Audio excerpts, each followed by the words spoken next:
The first sign that something was wrong wasn't an argument, a lawsuit, or even a nasty note taped to my mailbox. It was a flower bed. Sounds ridiculous, right? Trust me, if you'd told me 2 years ago that a flower bed would eventually drag half a neighborhood into one of the strangest property disputes I'd ever experienced, I would have laughed in your face. But that's exactly how it started.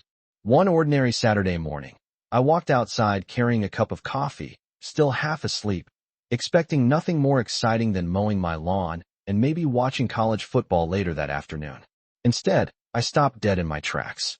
For a second, I honestly thought I was looking at the wrong house. Along the edge of my driveway sat a brand new decorative stone border filled with fresh mulch, colorful flowers, and expensive landscaping plants. It looked beautiful. The problem was, part of it was sitting on my property. At first I thought maybe my eyes were playing tricks on me. You know how sometimes a new object can make familiar spaces feel different? So I stood there staring for a minute, taking a sip of coffee, trying to convince myself I was imagining things. Then I looked at my pickup truck. Then I looked at the driveway. Then I looked back at the flower bed. My stomach dropped. My driveway was narrower. Not visually narrower. Physically narrower. Somebody had literally taken part of it. Now, I've lived in that house for nearly 10 years. Small brick ranch. Quiet subdivision outside a mid-sized town in Ohio. Nothing fancy. No mansion. No country club. No giant gates. Just a simple house that I worked hard to pay for. Every inch of that property represented years of overtime shifts, skipped vacations, and weekends spent fixing things myself instead of hiring contractors. That's probably why property disputes hit differently. It isn't really about dirt. It's about respect. It's about somebody looking at something you've spent years building and deciding their wants matter more than your rights. The people next door were relatively new. Their names were Travis and Lauren Whitaker. They moved in less than a year earlier after buying what had been old Mrs. Henderson's house. Everybody loved Mrs. Henderson. She baked cookies at Christmas, remembered every kid's birthday, and somehow knew everybody's dog's name. The Whitakers were different. Travis worked in commercial real estate and carried himself like every room belonged to him before he even entered it. Lauren was obsessed with appearances. Their social media pages looked like home improvement magazines. Every week there was another renovation project, another contractor, another delivery truck. New roof, new siding, new porch, new landscaping, new everything. At first I didn't care. People can spend their money however they want. But over time I started noticing a pattern. Nothing was ever enough. They weren't improving the house because it needed improvement. They were trying to create an image. Every project seemed designed to make the property look bigger, more expensive, more impressive than every other house on the block. Looking back now, I think that obsession is what caused the entire mess. I grabbed a tape measure from my garage. Maybe I was wrong. Maybe the landscaping only looked like it crossed the line. But deep down I already knew the answer. 5 minutes later I had confirmation. My driveway measured just over 10 feet wide. It had always measured 12. 2 feet had vanished overnight. 2 feet doesn't sound like much until you lose it. Suddenly opening your truck door becomes harder. Backing out becomes awkward. Guests have to squeeze between vehicles. Little inconveniences start stacking up fast. More importantly, those 2 feet weren't theirs to take. I walked next door and knocked. Travis opened the door wearing designer sunglasses despite standing inside his own house. That should have been my warning sign right there. "Morning, neighbor," he said with a smile that somehow felt rehearsed. I pointed toward the driveway. "Your landscaping crew crossed onto my property." He didn't even look surprised. Not a little. Not even enough to fake confusion. Instead, he glanced toward the flower bed and shrugged. The previous owner told us that area was shared. Shared. The word actually made me laugh. "No," I said. "It isn't. That's not what we were told." "Then somebody told you wrong." His smile tightened slightly. "Honestly, the redesign improves the look of both houses." I stared at him for a second. "It narrows my driveway." He looked toward my truck. "You can still fit a vehicle through." I wish I could explain how much that sentence irritated me. Not because of what he said, but because of what it revealed. In his mind, if I could still use something, then taking part of it wasn't really taking it. Appearance mattered more than ownership. Convenience mattered more than boundaries. The conversation went nowhere. Every fact I presented got brushed aside with another excuse. Every concern became an inconvenience to him. Finally, I walked away before I said something stupid. Back inside my house, I sat at the kitchen table and stared out the window at that flower bed. The longer I looked at it, the more it bothered me. Not because of the land itself, but because of the attitude behind it. Somebody had made a decision. Somebody had looked at a property line and decided it was optional. Somebody had assumed I wouldn't push back. That's the part people rarely talk about in neighbor disputes. Most of the time, the conflict isn't really about fences, trees, driveways, or flower beds. It's about testing boundaries. It's about seeing how much someone will tolerate before they finally say enough. By Monday morning, I had requested copies of every property document I could find. Surveys, site plans, county records. If Travis wanted to play the measurement game, I was about to show him exactly how measurements work. What I didn't know yet was that the driveway wasn't the biggest mistake he'd made. Not even close. Because while I was digging through property records trying to recover 2 feet of concrete, I was about to uncover something that could put an entire renovation project at risk. Now, before I continue the story, let me pause for a second because this is where a lot of homeowners make a mistake, and honestly, it's exactly the mistake Travis was counting on. According to standard procedure, property disputes aren't supposed to be settled by who talks louder, who has more money, or whose landscaping looks prettier from the street. They're settled by records, surveys, permits, and legal boundaries. That's why I never recommend immediately starting a screaming match with a neighbor, even when they deserve one. From a legal perspective, emotions are practically worthless. Documentation is everything. The interesting part is that conflicts like this usually aren't about the land itself. This is a psychological trap many people fall into when they spend a lot of money on renovations. They become emotionally attached to the vision they've created, and once that happens, any challenge to that vision feels personal. Instead of asking, "Am I right?" they start asking, "How do I prove I'm right?" Those are very different questions. The lesson here is that confidence and ownership aren't the same thing. Plenty of people sound certain. Plenty of people act certain. But when county records, surveys, and permits enter the conversation, certainty suddenly becomes much harder to fake. And as I was about to discover, the driveway issue was only the first thread. Once I started pulling on it, an entirely different problem began to unravel. The next few days turned me into something I never expected to become: a guy who spent his evenings reading zoning maps instead of watching baseball. Every afternoon after work, I'd sit at my kitchen table with county records spread out around me, comparing surveys, permit filings, aerial photographs, and property diagrams. At first, I was only focused on the driveway. I wanted proof. Real proof.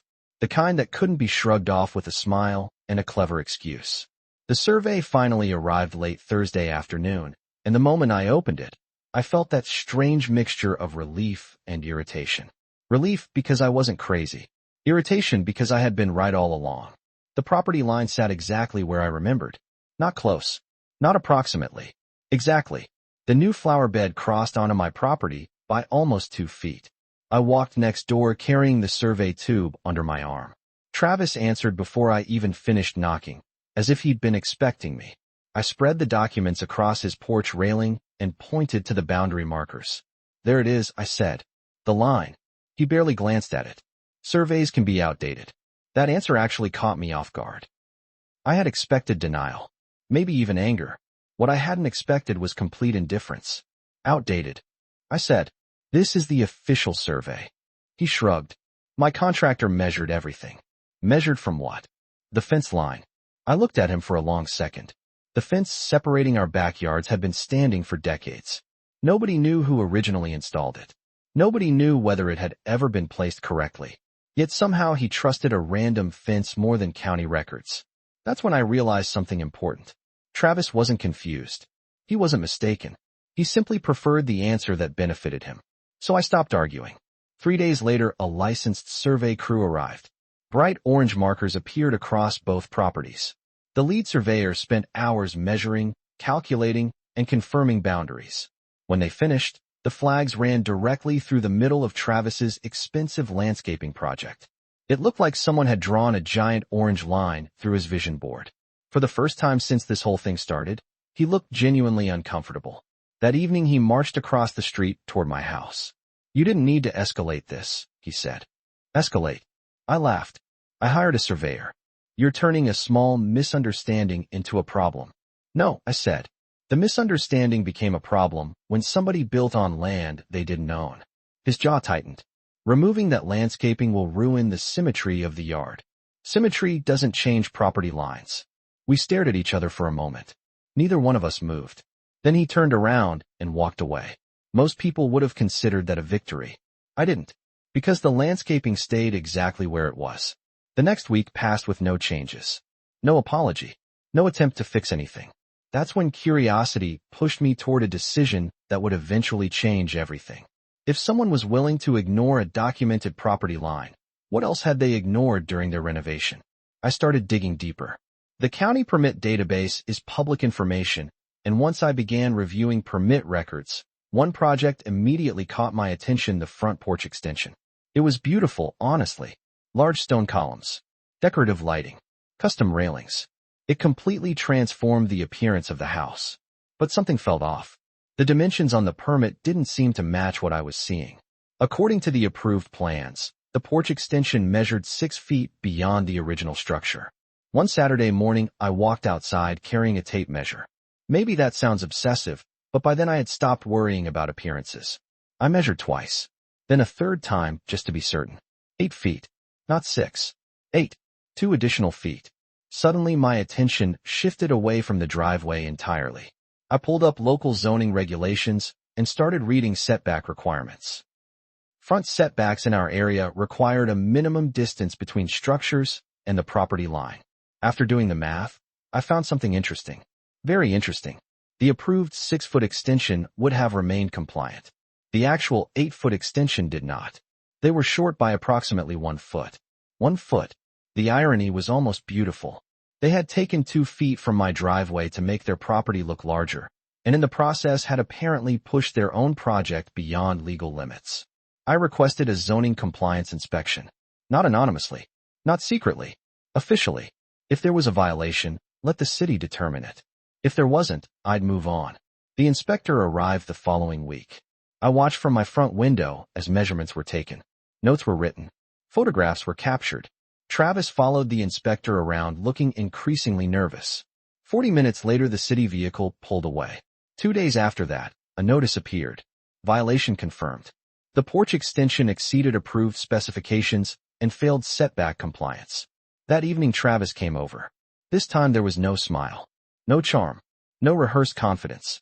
Just frustration. "Did you file the complaint?" he asked. "Did you move the landscaping?" I replied. He stared at me. "The porch issue is minor. So was 2 feet of driveway." His face reddened immediately. "You're seriously comparing those things?"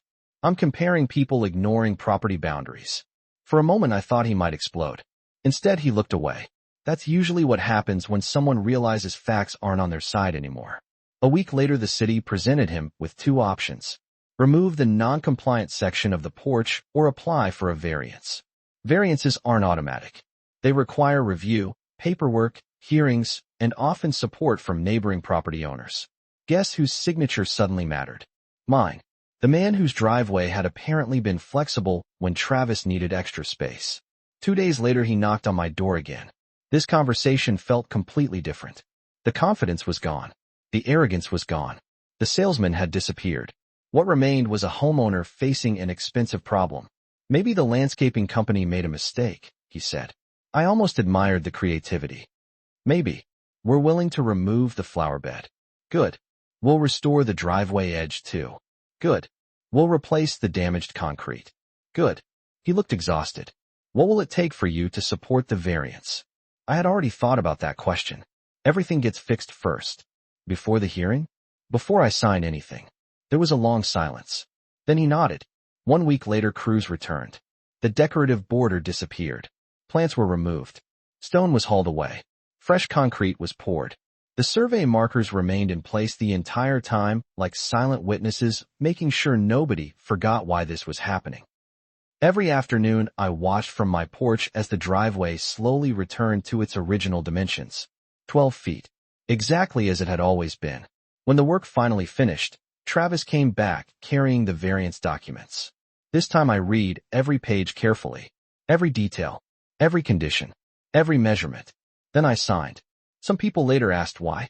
They expected revenge. They expected me to force demolition. But revenge had never been my goal. I didn't want his porch. I wanted my property respected. Once that happened, the dispute stopped being a battle and became a solution. The variance was eventually approved. The porch stayed. My driveway stayed. And for the first time in months, the neighborhood became quiet again. At least on the surface. Because what happened afterward taught me something far more valuable than any legal victory ever could. A few months after everything was settled, I was sitting on my front porch one evening watching the sun go down when I realized something that honestly surprised me. The thing I remembered most wasn't the survey, the violation notice, the zoning inspector, or even the arguments. It was that first conversation beside the flower bed. The moment Travis looked at my driveway and decided that because he wanted something, the rules somehow became negotiable. That's what stayed with me. Not because it was unusual, but because it's actually incredibly common.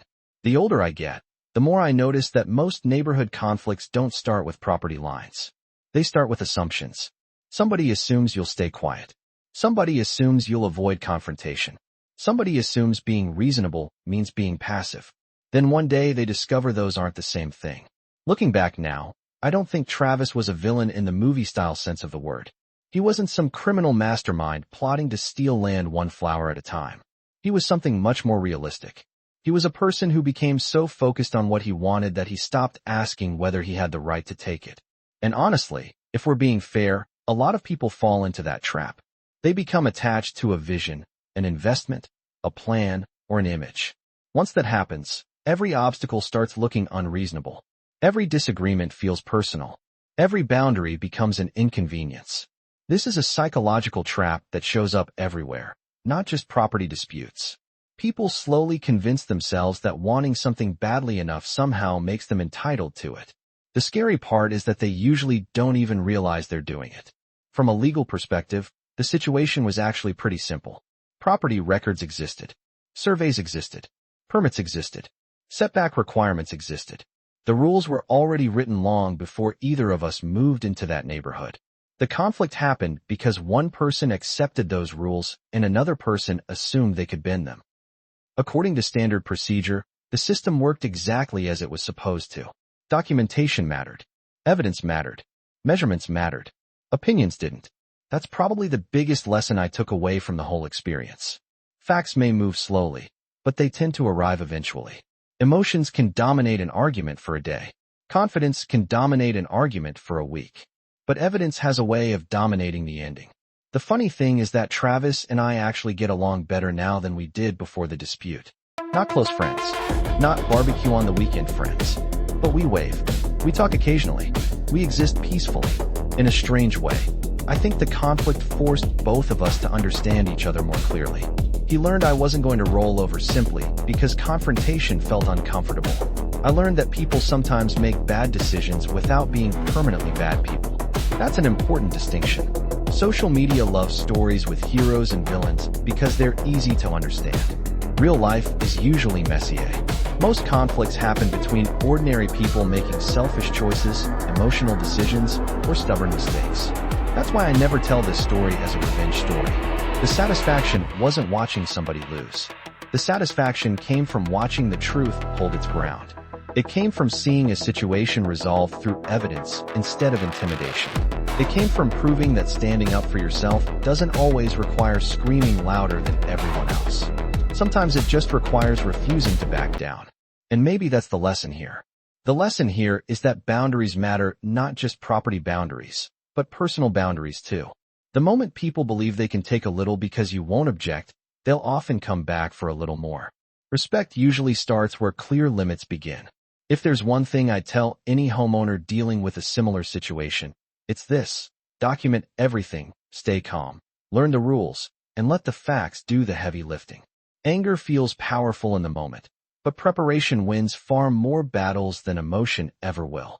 Now I'm curious what you think. If you were in my position, would you have signed the variance request after everything that happened? Or would you have forced the removal of the porch and let Travis deal with the consequences of his own decisions? Was restoring the driveway enough? Or should there have been a bigger price for crossing the line in the first place?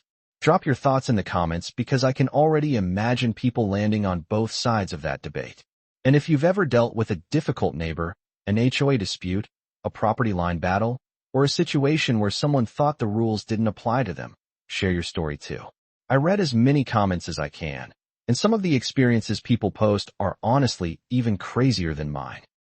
If you enjoyed this story and want more real-world neighborhood drama mixed with the legal and psychological lessons hiding underneath the surface, make sure to like the video, subscribe to the channel, and turn on notifications so you don't miss the next one. Trust me, after what happened with that driveway, I've learned that sometimes the smallest line on a map can reveal the biggest things about the people living around it.